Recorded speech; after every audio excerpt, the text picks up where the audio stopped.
5월을 가정의 달이라고 얘기합니다. 그 이유는 5월 첫 주 어린이날 어린이 주일로 지키게 되어지고 또 둘째 주일은 어버이 날 어버이 주일로 지키고 또 셋째 주일은 스승의 날 스승의 주일로 지키게 되어집니다.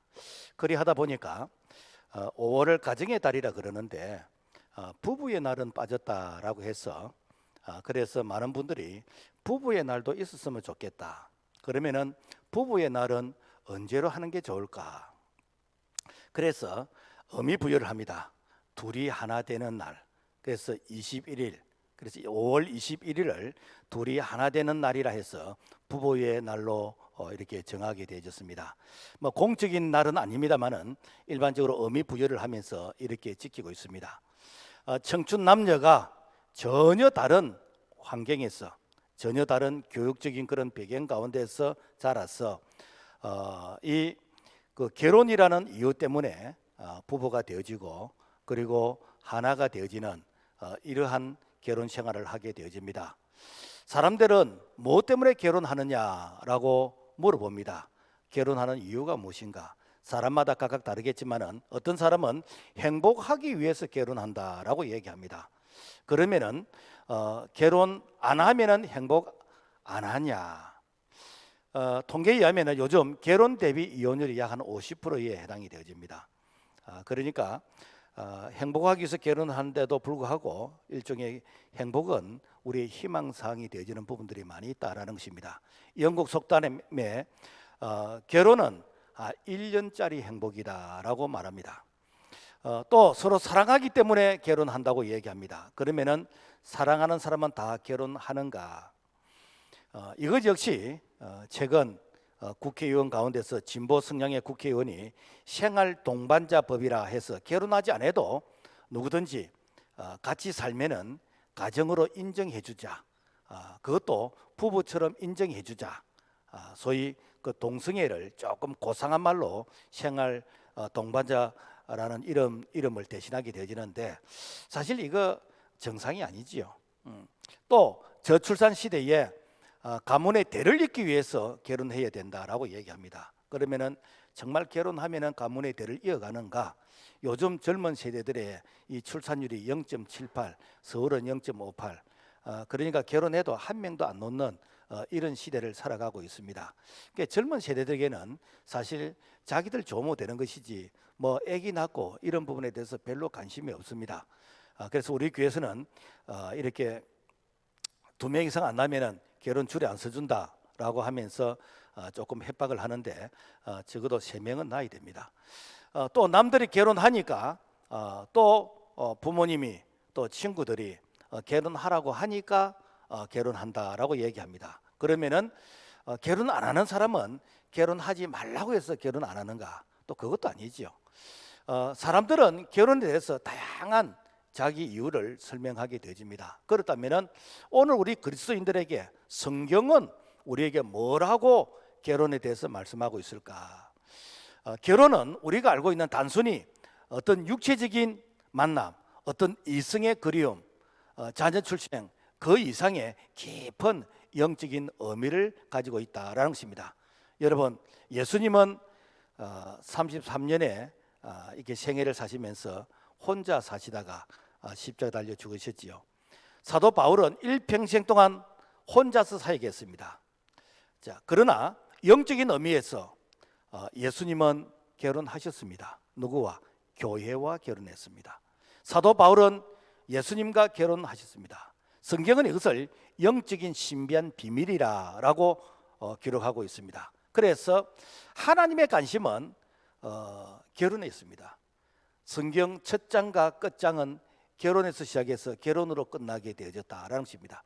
그래서 창세기 2장에 보면은 아담과 하와가 최초로 에덴 동산에서 하나님을 주례로 해서 결혼해서 부부가 되어지는, 그래서 벌거벗으나 부끄러워하지 아니하는 아주 이상적인 그런 부부로서 출발하게 되어졌습니다. 예수님께서 공생의 사역을 시작하실 때에 갈릴리 가나 혼인 잔치집에서 예수님께서 첫 표적을 행하시면서 공생의 사역을 시작하셨습니다. 그리고 요한계시록 21장에 보면은 예수님이 재림주로 오실 때 거룩한 성 새 예루살렘이 하늘로부터 내려오는데 그 모습이 마치 신부가 신랑을 위하여 단장한 것 같더라라고 하고 있습니다. 그래서 이 세상의 이 결혼은 사실은 영적 결혼의 예표 그리고 상징적인 그런 의미가 있다라는 것입니다. 마치 우리가 아파트 모델하우스, 이 모델하우스는 진짜 아파트가 있는 것을 상징 미리 보여주는 예표과 마찬가지로 오늘 우리의 결혼은 진짜 결혼의 어떤 상징의 한 부분이다라는 것입니다. 그렇다면 진짜 결혼, 그 결혼에 대한 신비를 오늘 성경을 통해서 우리가 살펴보기를 원합니다. 첫째, 결혼하는 목적이 무엇인가? 창세기 2장 18절 말씀 보면은 여호와 하나님이 이르시되 사람이 혼자 사는 것이 좋지 아니하니 내가 그를 위하여 돕는 배필을 지으리라 하시니라. 하나님은 사람이 이렇게 혼자 있는 것이 좋지 않다라고 말씀하셨습니다. 그러면은 싱글은 나쁜 것인가? 내가 결혼하지 않고 이렇게 뭐 사는 거, 또 내가 돌싱은 그럼 이건 나쁜 것인가? 예수님은 혼자 사시다가 죽으셨습니다. 사도 바울도 혼자 사셨습니다. 그리고 사도 바울은 결혼에 대해서 좀 소극적인 그런 말을 했습니다. 고린도서 7장 38절 결혼하는 자도 잘하거니와 결혼하지 않는 자는 더 잘하는 것이니라. 그러면은 결혼 안 하는 것이 왜 더 잘하는 것인가? 그 이유는 바울은 복음 사역에 집중하기 위해서, 내가 복음을 위해서 나는 결혼하지 않고 주의 일을 하기 위해서 나는 결혼하지 않는 것이 내게는 더 좋은 일이다라고 얘기를 했습니다. 그렇다면 예수님과 사도 바울은 정말로 결혼에 관심이 없었을까? 예수님은 교회를 신부로서 생각하고 교회와 결혼했습니다. 첫 사람 아담이 하와를 만나서 결혼했듯이 예수님은 둘째 아담으로 오셔서 바로 교회 성도들을 신부로 이렇게 맞이해서 그래서 교회와 이렇게 결혼한 것입니다. 그래서 오늘 우리가 예수를 믿는다는 것은 예수님과 결혼한, 예수님과 하나 된 바로 그런 의미다라는 것입니다. 사도 바울은 예수님을 신랑으로 생각하고 결혼했습니다. 이것을 바로 영적 비밀이라고 얘기하고 있습니다. 오늘 결혼하지 않고 혼자 사시는 분들, 나는 예수 신랑, 나는 예수님을 신랑으로 생각하고 혼자 산다. 사실은 혼자가 아니고 예수님을 신랑으로 생각하는 것이죠. 그래서 에베소서 5장 32절 이 비밀이 크도다. 나는 그리스도와 교회에 대해서 말하노라. 그래서 오늘 우리 모든 그리스도인들은 사실은 육체적인 결혼을 했을 뿐 아니라 영적으로 예수님과 결혼한 자입니다. 이것이 바로 세례식입니다. 그래서 세례식은 예수님과 결혼한다, 예수님과 이렇게 하나가 되어진다. 바로 그 영적인 그 신비가 바로 세례식을 통해서 예수님과 결혼하는 바로 이러한 부분이다라는 것입니다. 그래서 성경에 독처하는 것이 좋지 않다는 이 말은 영적으로 예수 믿지 않고 내가 불신앙으로 혼자 사는 거, 이게 좋지 않다 이 말이에요.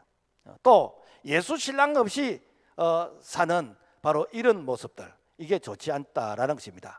남녀가 믿음 안에서 결혼하여서 하나님의 자녀를 낳고 번성하는 거, 이거 축복입니다.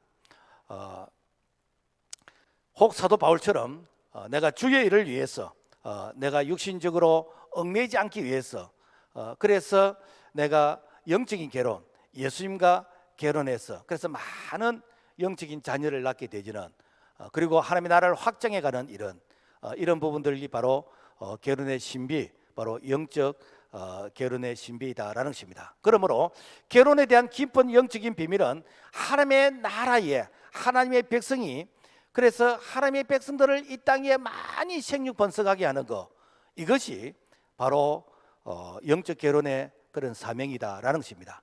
그래서 마태복음 19장 6절에 보면은 그러므로 하나님이 짝지어 주신 것을 사람이 나누지 못할지니라고 하고 있습니다. 이것은 우리가 결혼해서 육적인 이 결혼을 너희들이 파괴하지 말라라는 그런 경고의 의미도 되지만은, 다른 한편으로는 우리가 예수님과 결혼했는데 그래서 예수님은 나의 신랑이고 나는 예수님 앞에서 신부인데, 그래서 예수님을 배신하지 말라, 예수님을 배신한다는 게 무엇인가? 이게 이단에 빠지는 것이요.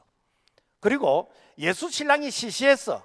그래서 내가 세상에 내가 멋있는 사람을 만나야 되겠다라고 생각하는 영적인 외도를 하는 것, 바로 이것이 바로 오늘 우리가 바람 피우는 것이다라는 것입니다.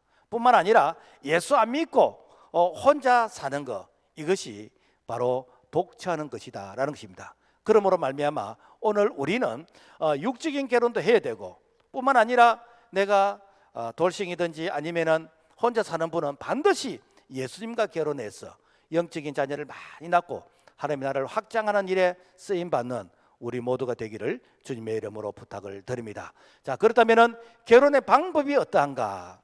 고대 사회에서는 신랑은 신부를 데려오기 위해서 신부 집에 반드시 대가를 지불했습니다. 아브람은 아들 이삭이 이렇게 리브가를 아내로 맞이하도록 이렇게 대가를 지불하게 했는데, 창세기 24장 10절 보면은 낙타 중 10匹를 끌고 떠났는데 곧 그의 주인의 모든 좋은 것을 가지고 떠나 은금, 패물과 의복을 꺼내어 리브가에게 주고 그의 오라버니와 어머니에게도 보물을 주니라. 그러니까 이 이삭이 장가가기 위해서 낙타 10匹를 준비해가지고 거기에다가 물론 뭐 가는 길 오는 길 뭐 길 양식도 이렇게 준비해야 안 되겠습니까? 뿐만 아니라 거기에 내 아내 신부에게 줄 은금 패물, 그리고 그 신부의 이제 장인어른 장모님 되는 분에게도 그 신부에 대한 몸값의 대가를 지불하고 이렇게 데리고 오는 바로 이런 부분들. 창세기 29장에 보면은 야곱이 장가를 가려고 하는데, 그런데 이 야곱이 돈이 하나도 없어요. 그래서 어떻게 하는가? 이 라헬과 레아를 위해서 7년 14년 동안 이렇게 머슴과 같이 이렇게 종으로 살면서 몸으로 때우고 아내를 데리고 오게 되었다라는 것입니다. 사실 요즘도 사실 이런 부분들은 조금 우리가 이렇게 지키는 게 좋을 것 같아요. 그래야 이 결혼이 좀 이렇게 장난스럽지 않는 이런 부분들. 그래서 아이고 그럼 목사님 돈 없으면 장가도 못 가겠네요. 사실은 준비된 결혼을 하기 위해서는 사실 이런 부분들도 일정한 부분이 필요하겠다라는 것입니다. 첫사람 아담은 하와를 아내로 맞이하기 위해서 사실은 대가를 지불했습니다. 어떤 대가를 지불했는가? 이거는 돈이 아니고, 이거는 몸으로 때우는 게 아니고 생명의 대가를 지불했습니다. 창세기 2장 21절, 여호와 하나님이 아담을 깊이 잠들게 하시니 잠들매 그가 그 갈빗대 하나를 취하고 그 갈빗대로 여자를 만드시고 아담이 이는 내 뼈 중에 뼈요 살 중에 살이라 이것을 남자에게서 취하신즉 여자라 부르리라. 하나님은 아담의 배필 여자를 만들기 위해서 아담을 깊이 잠들게 했습니다. 성경에서 잠들었다는 것은 단순히 슬리핑 이렇게 수면을 취했다는 게 아니고, 이거는 죽었다라는 그런 의미입니다. 마치 나사로가 죽었을 때에 예수님께서 내 친구 나사로를 깨우러 가자. 아니 나사로 죽었는데 나사로 어떻게 깨웁니까? 예수님은 그 죽음을 잠으로서 이렇게 표현했습니다. 사실 우리가 이렇게 육신적으로 죽게 될 때 하나님의 나라에서 안식하거든요. 안식은 어찌 보면은 잠자는 것 같은 그런 모습입니다. 그래서 이 아담이 이제 그 배필 그 아내를 맞이하기 위해서 생명의 대가를 지불하는데, 그래서 이 아담을 죽게 했다. 아담이 가정을 만들기 위해서 아담의 그 옆구리가 터져서 그가 피가 흐른 다음에 이 부부가 되어지는 그 아내를 만들게 되지는 바로 이런 과정을 겪게 되었습니다. 그래서 성경은 이렇게 아내를 죽기까지 사랑하느냐, 이 말이 사실은 헛된 말이 아니고 바로 아담이 자기의 갈빗대를 취하는 그 과정이 죽음과 같은 그런 희생의 그런 고통을 통해서 아내를 얻게 된 것이고, 그리고 가정을 만들게 되어졌다라는 것입니다. 그래서 가정은 작은 교회입니다. 오늘 우리가 모여서 드리는 이 예배가 바로 큰 공동체의 그런 교회라면은 가정은 작은 교회, 그래서 작은 교회가 모여서 큰 공동체의 교회를 이루게 되는 것이죠. 둘째 아담으로 오신 예수님께서 교회를 신부로 만들기 위해서 예수님께서 십자가에서 옆구리가 터지시면서 물과 피를 다 쏟으시면서 그러면서 교회를 만들게 되어졌습니다. 그래서 교회는 피로 값주고 사신 교회라고 말합니다. 죽음이나 희생의 대가를 지불하고 그야말로 피를 흘리는 이 피는 성경에서 생명을 의미하는 것입니다. 생명의 대가를 지불하고 오늘 우리를 천에 하나 만에 하나 우리를 불러서 바로 교회가 되게 하십니다. 교회는 건물이 아니고 우리 한 사람 한 사람 이 하나님의 택한 이 백성들의 모임의 공동체가 교회거든요. 이것이 무엇인가? 우리 예수님께서 죽기까지 사랑하시는 바로 예수님의 사랑이시다라는 것입니다. 요즘 결혼식이 조금 보면은 좀 이렇게 너무 이렇게 날린다. 좀 자기들끼리 뭐 좋아서 동거하고 자기들끼리 혼인 서약하고 뭐 자기들끼리 이게 좋아서 이렇게 결혼식을 하는 이런 모습들을 가끔 보게 되는데 사실 이것은 조금 우리가 수용하기가 좀 힘듭니다. 적어도 결혼식만큼은 진지해야 되겠다. 왜 그런가? 이 결혼만큼은 생명의 대가를 지불하고 이게 아내를 취하게 되지는 뿐만 아니라 정말 하나님의 그 섭리 가운데서 결혼식이 이루어져야 되겠다라는 것입니다. 그래서 성경적 결혼은 신랑은 신부를 죽기까지 사랑하고 신부는 갈비의 근원인 그 남편의 그 고향을 거려하는 마음으로서 존경하고 그리고 순종하는 것이 참된 결혼의 성경적인 의미인 것입니다. 고대 사회에서 혼인 풍습은 약 한 7일 동안 결혼 잔치를 했어요. 왜 7일 동안 했을까? 당시에 교통과 통신이 발달하지 않은 그런 시대에 이 신랑이 이제는 장가가기 위해서 출발을 합니다. 그래서 신랑이 언제 출발한다라는 것은 아는데 신랑이 언제 도착하는지는 모릅니다. 요즘은 뭐 이렇게 자동차라든지 휴대폰이 있어서 어디까지 왔습니까? 지금 다 왔습니까? 라고 확인해 볼 수 있는데 그 시대는 이게 확인이 안 돼요. 그래서 신랑이 출발은 했는데 언제 도착할지 몰라. 그러니까 신랑이 출발하는 게 무엇인가? 우리가 창세기 2장 24절 보면은 남자가 그 부모를 떠나서 이렇게 그래서 이 신랑이 부모를 떠납니다. 그리고는 어디 되는가? 신부집으로 가는데 우리가 장가 간다 말하잖아요, 그죠? 장가 간다는 게 무엇인가? 내가 신부를 찾아서 간다라는 것입니다. 그리고 신부는 신랑이 올 때까지 이제 기다리는데 숫자 7은 그냥 단순히 7일 기다린다가 아니라 7은 완전 숫자. 올 때까지 기다려요. 올 때까지. 올 때까지 기다리는데 그래서 올 때까지 그 기다리는 시간이 좀 길 수가 있습니다. 그래서 이 신부는 친구들과 같이 신랑이 올 때까지 그야말로 목이 빠지도록 이 잔치 분위기 가운데서 기다리고 있습니다. 이것이 우리가 신약 성경 마태복음 25장 보면 열처녀의 비유, 그래서 등과 기름을 준비한 그리고 기름이 떨어진 바로 이제 그런 비유의 말씀인 것인데, 그래서 신랑이 도착하면은 혼인 예식을 밤에 합니다. 왜 밤에 하는가? 우리는 하루를 새벽, 아침, 낮으로부터 이제 시작을 하는데 이 유대인들은 저녁 6시부터 하루가 시작이 됩니다. 그래서 이 저녁 6시가 하루를 시작을 하니까 이 밤에 이제 결혼식을 하게 되어지는데, 그러면 결혼식이 끝나면 되는가? 이 신랑은 이제 그 신부 방으로 들어가게 되어집니다. 이렇게 해서 이 신랑은 이 신부와 언제까지 사는가? 자녀를 다 낳기까지 삽니다. 그래서 자녀를 다 낳고 그 다음에는 되는가? 시댁을 가는데 그 시댁이 무엇인가? 바로 아버지가 계신 천국이다라는 것입니다. 이게 오늘 우리 교회 생활이에요.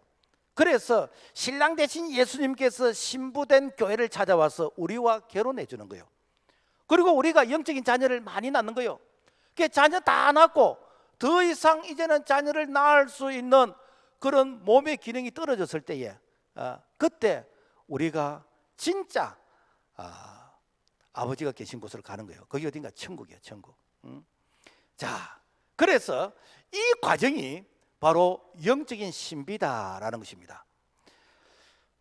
그래서 결혼은 궁극적인 목적은 내가 행복하기 위해서, 내가 잘 살기 위해서, 내가 출세하기 위한 이런 목적이 아닙니다. 만약에 이것이 목적이 된다면은 이런 것이 달성되지 않을 때에 결혼은 위기를 맞이게 하게 되는 것이고, 그리고 결혼은 이렇게 큰 어려움을 겪는 그런 모습이 될 수가 있습니다. 이 땅에서 하나님의 백성들이 하나님이 통치하시는 하나님의 나라를 세우면서, 그래서 하나님의 나라를 확장해가는 이것이 결혼의 목적인 것이고, 이것이 바로 교회의 사명이다라는 것입니다. 예수님은 이 일을 위해서 이 땅에 오셨습니다. 그래서 예수님께서는 우리에게 반드시 믿음의 멍에를 메어라 라고 얘기하고 있습니다. 이 믿음의 멍에를 메어라는 것은 이 믿는 사람과 같이 결혼을 해야 믿음의 자녀를 낳는다라는 것입니다. 우리 교회 보면은 짝믿음의 가정들이 들어 있어요. 그래서 짝믿음의 가정이다 보니까 사실은 다른 거는 다 맞는데 이 신앙적인 이 부분은 안 맞아. 그러니까 자녀가 이렇게 태어나도 이 자녀를 참 어릴 적부터 이렇게 신앙적으로 이렇게 키워야 되는지, 아니면은 남편 눈치 보면서 참 이렇게 뭐 덜쭉덜쭉하게 이렇게 교회 오게 되지는 이런 부분들을 가끔 보게 되지는데, 그래서 믿음의 멍에를 메어야만이 바로 믿음의 자녀로서 믿음으로서 양육할 수 있다라는 것입니다. 뿐만 아니라 오늘 우리가 예수님을 믿음으로 우리가 신앙의 고백을 해야, 그리해야 우리가 영적인 자녀를 낳는 거예요.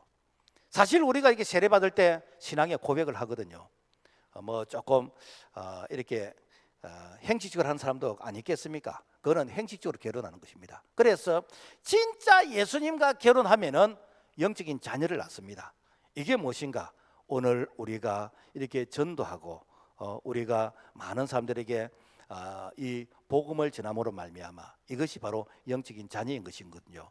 안타까운 것은 사탄은 하나님의 나라의 이 영적 결혼을 파괴하려고 그럽니다. 지난 4월 달에 기본소득당 용혜인 의원이 생활동반자법을 발의했습니다. 생활동반자법은 뭔가 하면은 결혼하지 않아도 같이 살면 가족으로 인정해 주자. 그래서 이렇게 부부로 인정해 주면서, 그러면서 어로봄이라든지 기타 등등 여러 가지 국가적인 혜택을 받도록 해주자라는 것입니다. 우리가 얼핏 들으면은 이렇게 되게 고상한 말처럼 들리는데, 사실 이것은 동성애를 합법화하기 위한 그런 이 전 단계, 그러니까 이 동성애는 이 말이 약간 사람들에게 거부 반응이 일어나니까 좀 고상한 말을 해가지고 동성애를 합법화시키려고 하는 바로 이러한 시도이다라는 것입니다. 만약에 이런 동성애 차별 금지법이 통과되게 되어지면은 동성애가 나쁘다고 설교하게 되지면은 이거는 범죄행위가 되는 것이고, 그래서 하나님의 말씀을 말씀으로 바르게 전하지 못하는 신앙의 자유와 양심의 자유, 어쩌면은 언론과 학문의 자유까지 박탈당하게 되지는 바로 이런 위기를 우리가 겪게 되진다라는 것입니다. 사실 국회의원은 국민 낸 세금을 통해서, 그래서 좋은 법을 만들어 달라고 1년에 약 한 국회의원 활동비가 한 8억 정도 된대요.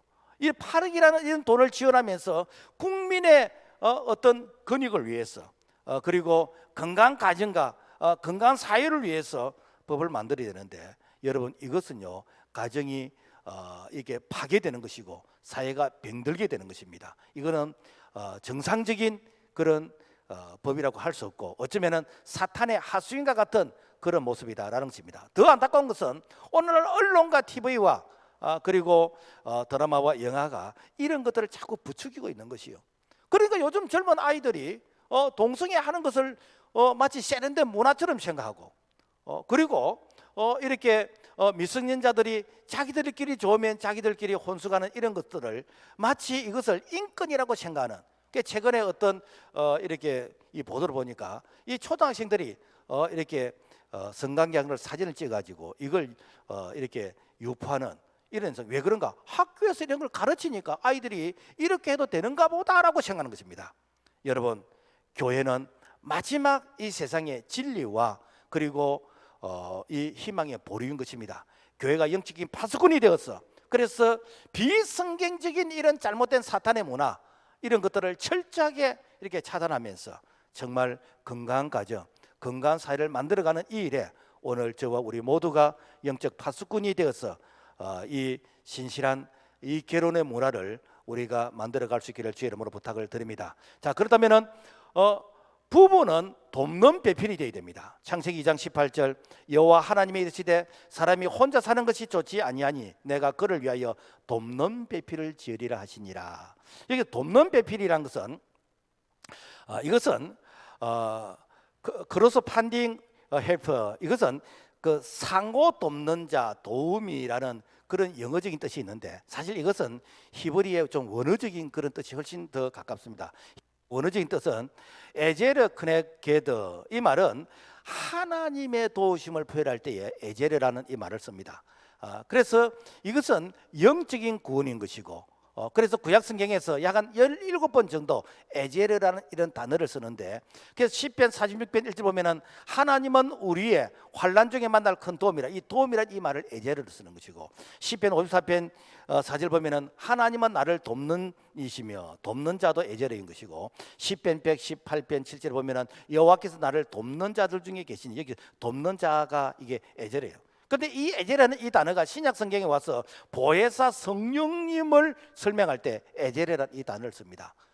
그래서 하나님은 창세 때 하나님께서 이 천지 이 만물을 창조하시면서 그때에 바로 이렇게 하나님의 이 택한 백성들을 구원하시기 위한 하나님의 그 구원 계획을 세우셨는데, 그 구원 계획을 이루기 위해서 하나님이 친히 이 땅에 오셔서 우리를 만나 주시고 우리를 신부로 삼아 주시고, 그래서 이 하나님이 우리를 만나서 우리가 하나님 앞에서 이렇게 신부된 이런 모습으로서 자녀를 낳는, 이것이 무엇인가? 바로 이렇게 구원이다라는 것입니다. 그래서 이 구원은 하나님의 선물이고 하나님의 전적인 은혜입니다. 왜 그런가? 내 스스로 구원받지를 못하거든요. 그러니까 하나님이 찾아오셔서 우리에게 생명을 주셔야 우리가 구원받는 것이거든요. 그래서 이 구원은 단순히 우리가 영혼 구원뿐만이 아니라 하나님이 본래 우리를 창조하실 때 하나님의 형상, 하나님의 그 형상이 죄로 말미암아 파괴되었던 이 파괴된 이 형상을 다시 예수 그리스도를 통해서 회복되어지는, 바로 모든 삶의 의에서 회복되어지는 이것이 전인적인 구원인 것이고 하나님의 형상 회복인 것입니다. 이처럼 하나님께서는 에제레라는 이 단어를 사용을 해서 우리를 영혼 구원뿐만 아니라 모든 삶의 영역에서 우리를 구원하시기 원하시는데, 그런데 이 돕는 에제라는 이 단어가 여자에게 사용되었다는 것입니다. 이것은 그만큼 여자에게 이 구원의 사명 뿐만 아니라 바로 회복하는 이런 위대한 사명을 하나님께서 돕는 배필이라는 이 의미 속에 바로 허락하셨습니다. 첫사람 아담이 스스로 구원받을 수가 없어서 돕는 배필을 주셨습니다. 그래서 가장 온전한 부부는 바로 부부가 서로 돕는, 그래서 하나님의 마음, 성령님의 도우심을 통해서 이 구원의 사명을 감당하게 되어지는 이것이 바로 최상의 부부이다. 그래서 영혼 구원뿐 아니라 모든 삶의 영역에서 회복되어지는 바로 이러한 이 마인드, 이것이 가장 이상적인 부부이다라는 것입니다. 상대방의 약점은 나의 강점이 되어지고 또 나의 약점은 상대방의 강점이 되어지는, 마치 톱니바퀴가 서로 잘 이렇게 돌아가는 것처럼 바로 이런 모습이 돕는 베풀이다라는 것입니다. 그래서 그 부부는 서로 이렇게 돕는 이런 부부가 사실은 가장 이상적인 부분인데, 어쩌다가 부부가 자꾸만 이렇게 서로를 고치려고 하는, 그래서 이렇게 하라 저렇게 하라 지시하고 가르치는, 이러다 보니까 사실은 돕는 배필의 그 의미가 조금 벗어나는 이런 경우가 생기게 되어집니다. 여러분, 남자가 제일 화날 때가 언제인가? 자존심이 상할 때입니다. 우리가 자존감과 자존심은 좀 구분해야 되는데, 이 자존감은 자신을 소중히 여기고 자신을 사랑할 줄 아는 그런 긍정의 힘이 바로 자존감입니다. 그러니까 자존감은 우리가 높아야 됩니다. 그런데 자존심은 무엇인가? 이것은 자신의 그 우월감을 비교를 통해서 인정받고 싶은 이런 부분. 그래서 남자는 자존심이 되게 강합니다. 그러니까 사실은 남자는 이 자존심 때문에 살아가는 것이거든요. 그래서 회사에서 김 과장, 이 과장, 당신 때문에 우리 회사가 돌아간다니까 이 말 한마디 때문에 몸이 빠개지도록 일하는 것입니다. 그런데 집에 가 있으면 월급 되니까 집에 가 있으라 그러면요, 그냥 막 죽고 싶은 이런 생각이 드는 것이죠. 그래서 절대로 집에서 아내들이 남편 자존심 건드리는 거, 이거는 잠자는 사자의 수염을 땡기는 거하고 똑같은 겁니다. 그래서 아내가 남편의 자존심을 건드리면요, 남편은 갑자기 무식해져 버리고 폭군이 되지는, 그래서 가정의 이 온전한 평화를 위해서 여러분 남편을 세워드리는 이것이 아내의 지혜이다라는 것입니다. 여자가 제일 화가 날 때가 언제인가? 내 아내를 다른 여자와 비교할 때. 그래서 여자의 행복은요, 남편의 고향이 어디죠? 갈비뼈입니다. 그래서 가슴에 있을 때 그때가 제일 행복한 것입니다. 그러므로 여러분, 아내들이, 남편들이 뭐 싸웠다 해서 딴방 쓰고 이렇게 하는 것은 마귀가, 사탄이 틈을 타는 이런 기회를 엿보는 것이기 때문에, 그래서 조금 야하다 할지라도 아이들 보는 앞에서 스킨십을 하는 것이, 이것이 훨씬 아이들에게 평안함을 주는 것입니다. 자, 이런 게 안 지켜지면 어떤가? 부부는 그야말로 로또입니다. 왜 로또인가? 안 맞습니다. 평생 살아도 안 맞습니다. 로또 당첨 확률이 813만 분의 1이래요.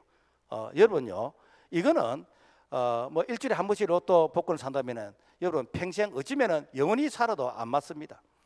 그래서 부부는 평생 살아도 안 맞습니다. 그래서 갈등이 생기잖아요. 그래서 성경은 어떻게 하는가? 성경은 남편에게, 아내에게 그 의무를 말씀하고 있는 것이지요. 그래서 남편은 아내를 죽기까지 사랑하고, 그리고 아내는 남편을 이렇게 복종하면서 순종하라라는 것입니다. 그래서 예수님께서 말씀하십니다. 수고하고 무거운 짐진자들아 다 내게로 오라. 내가 너희를 쉬게 하리라. 자, 내가 하나님의 마음으로, 내가 성령님의 도우심으로 내가 너희의 신랑이 되어주겠다. 내가 너희의 수치를 덮어주겠다. 내가 너와 결혼해서 너희들은 나의 신부가 이렇게 되게 하겠다라는 것입니다. 그래서 예수님은 우리의 돕는 배필이 되어주시기 위해서 예수님께서는 수치와 모욕과 그야말로 온갖 조롱과 심지어는 옷벗김을 당하면서 그 부끄러움을 참으셨습니다. 왜 그러신가? 그것은 우리를 사랑하시는 방법인 것입니다. 그래서 예수님은 오늘 신부된 우리를 이렇게 수치와 모욕을 당하면서까지 내가 너를 사랑한다, 내가 너를 나의 신부로 삼고 싶다 라고 하면서 그야말로 이 생명의 대가뿐만이 아니라 온갖 인격의 모욕까지 당하면서 우리를 기꺼이 신부로 삼아 주셨습니다. 그렇다면 신부된 오늘 우리는 어떻게 되는가? 오늘 우리는 내가 신랑 앞에서 숨기고 있는 나의 모든 죄악들을 다 내려놓고 회개함을 통해서, 그래서 신랑과 신부와의 관계가 그야말로 숨김이 없는, 막힌 담이 없는 바로 이러한 부부가 가장 행복한 부부다라는 것입니다. 그래서 가장 성경적인 부부는 벌거벗어서나 부끄러워하지 않는, 이것이 그야말로 부부가 하나 된 이런 모습인 것이요. 여러분, 바람 피우는 사람들 가끔 우리가 뭐 이렇게 이 뉴스에 보면은 바람 피다가 카메라에 잡힌 사람들 보면 어떻게 합니까? 막 옷을 뒤집어 쓰고 막 얼굴을 가리고 막 이렇게 하잖아. 왜? 부끄럽기 때문에. 그러나 부부는 부끄러움이 없어야 된다라는 것입니다. 그래서 우리 예수님께서 오늘 우리에게 신랑이 되어주시고, 그리고 우리는 신랑 대신 예수님 앞에서 신부가 되기 위해서는 서로 부끄러움이 없는, 바로 이것이 우리가 순결한 부분, 우리가 정결한 삶을 사는 이것이 바로 신랑과 신부의 가장 온전한 모습이다라는 것입니다. 자, 그렇다면 남편과 아내의 의무는 무엇인가? 아내는 남편에게 복종해야 되는 것이고, 남편은 아내를 죽기까지 사랑하라라는 것입니다. 어떤 분들은 뭐 복종하라 그러면은 와, 그럼 뭐 아내가 손해 보는 거 아닌가 이렇게 생각하는데, 여러분, 복종이 쉽습니까? 죽는 것이 쉽습니까? 여러분요, 뭐 이렇게 부부들이 남편이 하는 거 보고 내가 복종하겠다, 또 아내가 하는 거 보고 내가 사랑하겠다라고 하는데, 성경은 누가 먼저 하라는 말을 하지 않았습니다. 분명한 것은 복종하고 사랑하라고 명령했습니다. 아내의 복종의 의무가 무엇인가? 에베소서 5장 22절 말씀 보면은 아내들이여 자기 남편에게 복종하기를 죽게 하듯 하라. 여기서 복종하라 이 말은 이런 군사적인 용어입니다. 군에는 아니요라는 게 없습니다. 왜요라는 게 없습니다. 무조건 예입니다. 예, 이게 복종의 의무이기 때문에. 그래서 남편이 아내보다 조금 뭐 부족한 부분이 있다 할지라도 이것은 복종해야 됩니다. 그래서 아내가 남편에게 이 복종해야 되는 그 이유는 23절 보면은 이는 남편이 아내의 머리됨이 그리스도께서 교회의 머리됨과 같음이니 그가 바로 몸의 구주시라. 그 교회가 머리 대신 그리스도에게 하듯이 아내들도 범사에 자기 머리인 남편에게 복종하라라고 했습니다. 이거는 왜 그런가? 가정의 질서이다라는 것입니다. 여러분, 머리가 두 개가 있다면은 어떻게 됩니까? 그건 괴물이잖아요, 괴물. 제가 이렇게 어릴 적 학교 다닐 때 보면은 이 뱀 장사가 이렇게 그 약을 파는데 좀 있으면은 머리 두 개인 뱀을 보여주겠다는데 한 번도 안 보이더라고요. 늘 보여준다니까 안 보이더라고. 그러니까 사람들이 궁금하니까 언제 보여줄까? 아침부터 해가 질 때까지. 그 아침에 서 있는 사람이 해가 질 때까지 서 있는 거예요. 그러면서 보여줄 듯 하면서 약 팔고. 여러분, 그건 괴물입니다. 그건 없습니다. 있을 수가 없어요. 가끔 기행이 있다 할지라도 그거는 정상이 아닙니다. 자, 그래서 가정의 질서를 위해서 이 머리는 하나가 되어야 되는 거예요. 머리가 두 개 되면 안 됩니다. 그리고 머리가 아프면요 온 가정이 아픕니다. 그래서 이 머리가 헷갈리면요 가족 전체가 헷갈리게 되는 것입니다. 그러니까 가정의 질서를 위해서 이 머리는 하나가 되어야 되는 것이고, 그리고 이 남편의 머리됨을 인정하라라는 것입니다. 제가 어느 글을 보니까 그 60년대 70년대 최고의 이 영화 배우였던 이 미인이라고 자타가 인정한 그 김지미 그 영화 배우가 잘 나가던 시절에는 뭐 결혼하고 이혼하고 결혼하고 이혼하고 그래서 유명한 무슨 가수하고 뭐 이렇게 결혼하고 이혼한 이런 일을 참 많이 했습니다. 이제 그분이 나이가 한 70인자 훌쩍 넘어가지고 어느 이렇게 그 질문에 이런 얘기를 했습니다. 내가 살아보니까 별 남자 없더라. 살아보니까 대단한 남자 없더라. 이런 말을 이렇게 한 것이 기사에 뜨는 것을 제가 이렇게 봤습니다. 여러분, 살아보니까 별 남자 없습니다. 지금 남자가 최고의 남자입니다. 그래서 다른 사람과 이게 비교해도요 그 사람이 그 사람이고 그래서 별 사람이 없다라는 것입니다. 자, 하나님은 질서의 하나님입니다. 인류 최초로 에덴 동산에 죄가 들어왔을 때에 이 마귀가 뱀을 통해서 여자에게 먼저 유혹을 했습니다. 이때 여자는 남편과 상의하지 않고 이 선악과를 선택하게 되었고, 그리고 그 남편에게도 줌에 함께 공범이 되었습니다. 이것이 창조의 질서인 머리됨의 파괴인 것입니다. 인간이 타락하면서 하나님께서 제일 먼저 하나님께서 가정의 질서로서 남편을 머리로 두었는데, 그런데 아내가 머리됨을 자처하면서 가정의 질서가 파괴가 되었습니다. 그래서 나중에 이 선악과의 범죄를 했을 때 하나님께서 하와에게 먼저 책임을 묻지 않았습니다. 머리된 남편에게, 남자에게 그 책임을 먼저 물으신 겁니다. 아담아, 네가 왜 먹었느냐? 사실은 하와가 먹으래서 먹었잖아요, 그죠? 그런데 머리됨의 그 책임을 내가 감당하지 않았다는 것입니다. 그래서 하나님께서는 남편을 아내의 머리라고 하신 것은 머리가 몸의 근원, 즉 머리로부터 모든 신경과 그리고 몸의 팔다리 지체가 다 연결되어 있다라는 것입니다. 그래서 머리는 온 몸을 관리하는, 온 몸을 다스리는 근원인 것입니다. 그래서 남편은 온 가족을 관리하는 그런 책임자로서의 머리인 것입니다. 그 남편이 군림하기 위해서 여봐라 물 따라 이게 머리가 아니고 남편은 온 가족을 책임지는 그런 책임감으로서 머리입니다. 그래서 사실 우리가 뭐 몸이 피곤해서 쉬어도 머리는 또 일을 하고 있잖아요. 머리는 계획을 세우고 있는 것이고 또 이렇게 그 다음에 뭘 해야 될 것인가, 머리는 계속 일하고 있거든요. 이게 바로 머리됨의 그런 책임이다라는 것입니다. 또한 아내가 남편에게 복종하고 순종해야 되지만은, 그러나 죄를 짓는 일에는 우리가 복종하고 순종하면 안 됩니다. 그래서 성경은 주 안에서 순종하라. 주 안에서 순종이 무엇인가? 바로 하나님의 말씀 안에서 순종하라라는 것입니다. 그 다음에 남편의 사랑의 의무 25절 보면은 남편들아 아내 사랑하기를 그리스도께서 교회를 사랑하시고 그 교회를 위하여 자신을 주심같이 하라.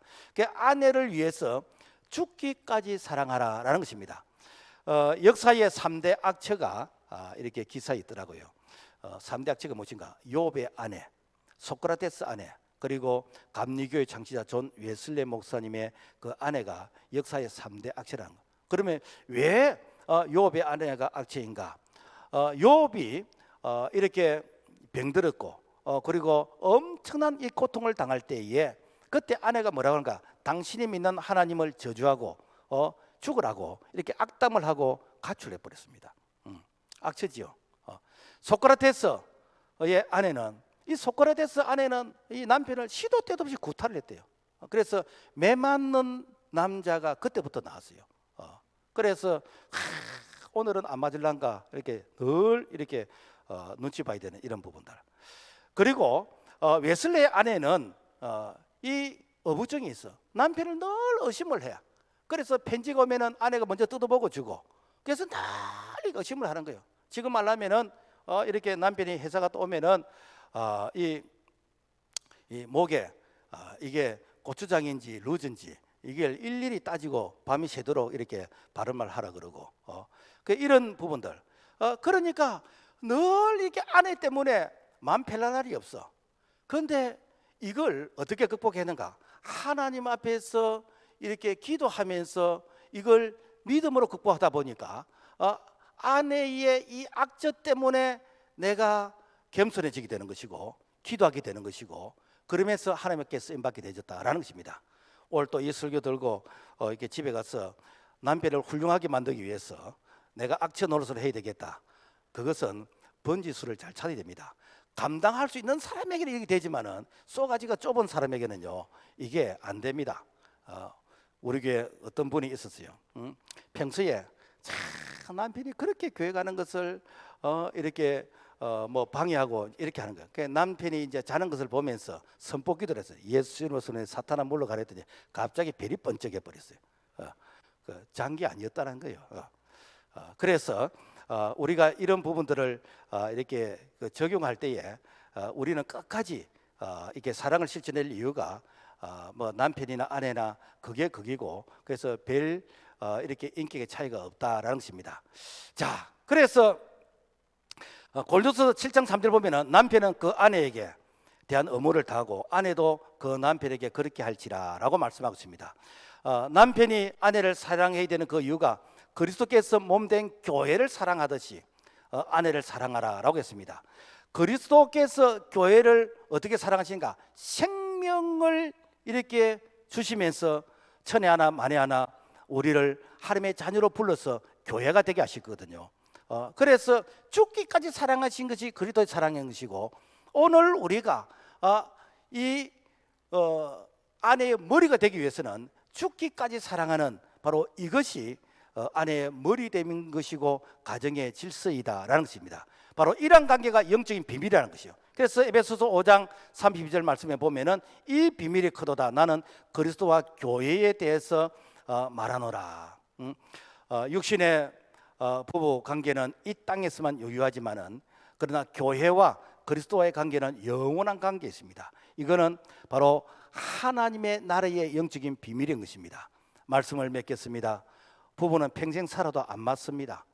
그래서 포기하고 살다 보면은 네 맛도 아니고 내 맛도 아니고 나중에 중간 오버랩 되는 부분이 많다 보면은 이게 이제 궁합처럼 맞게 되어지는 것인데 안 맞는 이유는 남자는 하루에 한 15,000마디 정도 이 단어를 사용하면서 말을 하고 여자는 3만 마디에 이렇게 말을 한답니다. 남자는 결론만 이야기하고 여자는 가정을 이야기해요. 그래서 이 퇴근하고 집에 오면은 이 아내는 남편에게 오늘 뭐 했냐고 물습니다. 오늘 거래처 가서 내가 이렇게 밥 먹었다. 이게 남자의 보고입니다. 그러면은 여자는 거래처에서 누구를 만났느냐, 어느 식당에 갔느냐, 밥맛은 있더냐, 그리고 메뉴는 좋더냐. 그래서 모든 가정을 다 물어.